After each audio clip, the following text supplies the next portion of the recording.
Ya, terima kasih. Saya Mardani Haji Maming, Ketum BPP HIPMI, periode 2019-2022. Ada yang ditanyakan? Oh iya, boleh disampaikan Pak tadi pertemuannya di dalam sama Presiden membahas terkait apa hasil pertemuannya? Ya, pertemuan hari ini berdasarkan permohonan kita kepada Pak Presiden untuk minta audiensi kepada 34 pengurus provinsi HIPMI yang baru saja dilantik di masa kepengurusan saya, sehingga kawan-kawan di daerah juga tahu apa keinginan Bapak Presiden di masa jabatan saya. Dan alhamdulillah beliau tadi menyampaikan salah satunya adalah banyaknya situasi yang tidak terduga, program-program yang beliau laksanakan yang dulunya bisa terlaksana sesuai rencana karena ada COVID, itu juga menjadi kendala.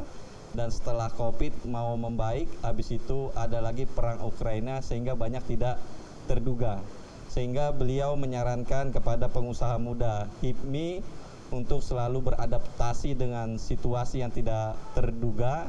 Yang penting pembangunan inovasi untuk anak muda harus terus jalan yang konsisten seperti yang beliau laksanakan. Yang beliau sampaikan salah satunya dulu nikel kita hanya mengirim bahan baku, sekarang kita mengirim bahan setengah jadi atau bahan baku baterai, dan itu akan berlanjut ke mineral-mineral yang lain dan juga menyerap pekerjaan bagi masyarakat Indonesia yang harusnya disambut sama pengusaha-pengusaha muda Indonesia khususnya di HIPMI agar bisa berjalan, apalagi dalam menyambut era bonus demografi yang 2030 yang sebentar lagi akan dihadapi bangsa ini. Mungkin itu. Pak, kalau dari Presiden sendiri ada kontribusi nggak yang diminta dari HIPMI untuk membantu mengatasi situasi ekonomi sekarang yang memang cukup sulit gitu? Salah satu yang sangat disupport tadi sama HIPMI dan ketum-ketum daerah adalah kebijakan beliau untuk membeli UMKM 40% yang dilaksanakan perintah beliau di Bali. Kalau tidak salah dikeluarkan Pepresnya sama beliau. Apalagi pengurus-pengurus HIPMI juga banyak UMKM-nya. Dengan kebijakan beliau membeli UMKM Indonesia 40% itu sangat membantu sekali.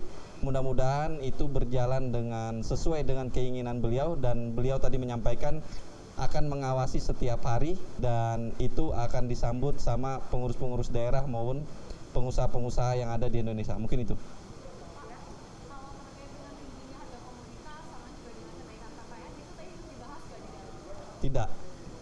Tapi kalau dari HIPMI sendiri dampaknya seperti apa? Mungkin tadi ada yang disampaikan juga kepada Bapak Presiden.